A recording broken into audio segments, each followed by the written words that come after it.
एक विदेशों के पैसों से पला हुआ एक 5 स्टार एक्टिविस्टों का वर्ग है जिसकी हर गतिविधि को चौंक करके देख लीजिए।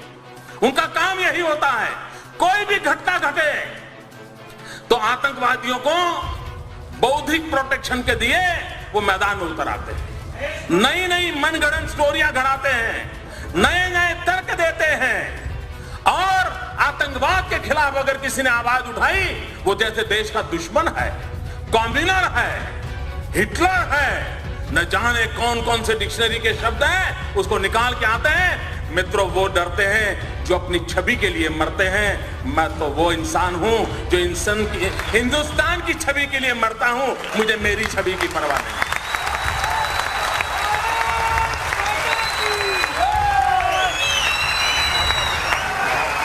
क्या करना है इमेज को दोस्तों? किसके लिए इमेज? फुलमालाएं पहनने के लिए? मैं पत्थर खाने के लिए तैयार हूं अगर मैं मेरे देश के किसी नागरिक की रक्षा कर सकता हूं।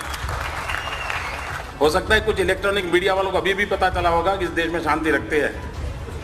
अमरनाथ की यात्रा पर इतने हमले हुए, इस देश में किसी ने कहीं कंकर तक फेंका नहीं है। अमरनाथ की यात्रा पर इतने हमले हुए, इस देश में किसी ने कोई कंकर तक फेंका नहीं है। रघुनाथ जी के मंदिर पर हमला हुआ, इस देश के अंदर किसी का घर नहीं जलाया गया था।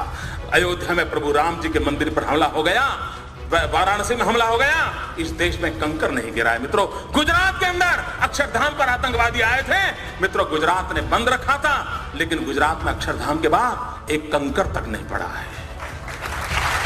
लेकिन कुछ लोग हैं इन चीजों को भूल जाना चाहते, सच्चाई को उजागर करने की उनकी हिम्मत नहीं है मित्रों, और इसलिए झूठी बातों को लेकर के हिंदुस्तान की जनता को गुमराह करने में लगे हुए। और मित्रों, कैसी हरकतें हो रही हैं?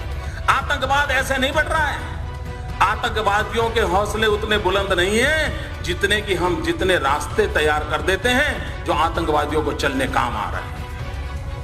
मुझे बताइए, गुजरात के अंदर एक इशरत जहान नाम की लड़की को, आतंकवादी लड़की को, हमारी पुलिस के साथ एनकाउंटर हो गया। अब उसको मार गिराया। आपको मालूम होगा, वो दिन याद कीजिए, सारे दुनिया के 5 स्टार एक्टिविस्ट मोदी पर टूट पड़े थे साहब कि एक नौजवान लड़की को मार दिया, निर्दोष लड़की को मार दिया, गोली से भून दिया। ये खुद आतंकवादी है, यहां तक चले गए। इतना ही नहीं मित्रों, इस प्रदेश के अंदर 5 स्टार एक्टिविस्ट, कुछ मीडिया के मित्रों ने उसे एक बहुत बड़ी शहीद के रूप में उसकी जनाजा निकाला था।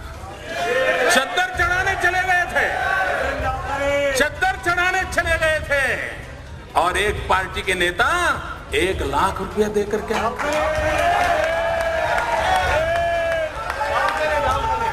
सब किया था, सब कुछ किया था। मैं चुप था, वैसे भी मैं ज्यादा बोलता नहीं।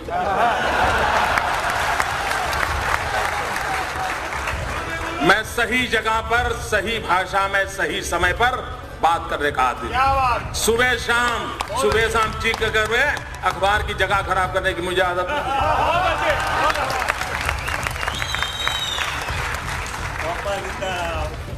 दो प्रकार के नेता होते हैं दोस्तों।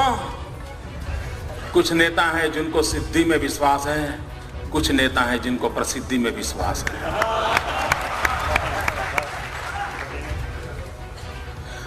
और जब 3 दिन के बाद ग्वाजा टाइम्स, जो लश्कर तौयबा का एक मुखपत्र है, उसने एक आर्टिकल लिखा, पाकिस्तान में आर्टिकल छपा कि हमें शान से गौरव हो रहा है कि इशरत जहान जैसी एक लड़की ने हमारे मकसद को पूरा करने के लिए अपने आप बलि चढ़ा दिया।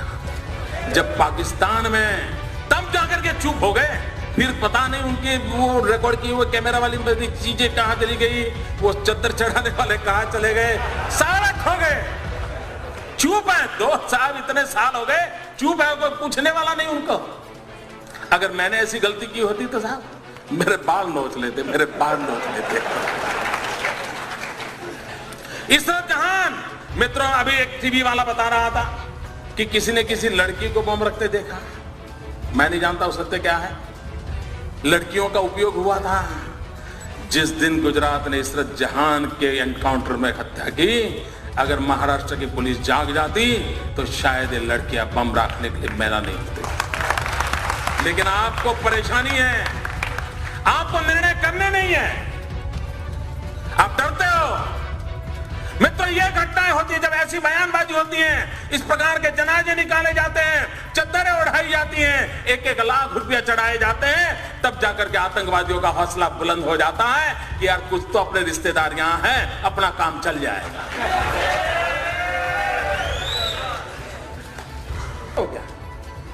क्यों देश को गुमराह कर रहे हो? और मैं देश के बुद्धिजीवियों को कहना चाहता हूं, क्या यह गुनाह नहीं है देश के साथ? क्यों उनका हिसाब नहीं मांगा जाता है? अगर मोदी गुनाह करता है तो आपको अधिकार है, और मैं सामने से कहता हूं अधिकार है, आप मेरी खाल उतार लीजिए, लेकिन देश के हित में और लोग जो पाप कर रहे हैं उनसे भी तो देश को प्रशिक्षित कीजिए। क्या ये दायित्व नहीं है हमारा? मैं इन कलम के धनियों को कहना चाहता हूं, देश की ये मांग है। मित्रों, अभी आसाम के चुनाव हुए, आसाम के चुनाव के अंदर जिसने आसाम को लहूलुहान कर दिया वो उल्फा ओपनली कांग्रेस पार्टी को चुनाव जिताने के लिए समर्थन में मैदान में था। उल्फा जो आतंकवादी एक्टिविटी करता है, जो निर्दोषों को मारता है, किडनैप करता है, आप उसको चुनाव के अंदर आपका राजनीतिक फायदा हो रहा है, इसलिए उसका आप किस मुंह से आतंकवाद के खिलाफ लड़ोगे? मित्रों, बिहार में चुनाव हुआ, यूपीए का एक घटक दल उस चुनाव के अंदर एक मेहरबान को लेकर के चुनाव सभाओं में घूमते थे। क्यों घूमते थे? क्योंकि उसका दिखवावा बिन लादेन जैसा था। बिन लादेन जैसा दिखता है, ये बिहार में लोगों को दिखा करके वोट मांगे जाते थे। मुझे कल्पना कर सकते हो मित्रों, आज भी हिंदुस्तान में कोई रावण कितना ही शक्तिशाली क्यों न था, लेकिन कोई निकलता है रावण के नाम पर कुछ लेने के लिए? ये बिन लादेन को लेकर के निकलते हैं साहब।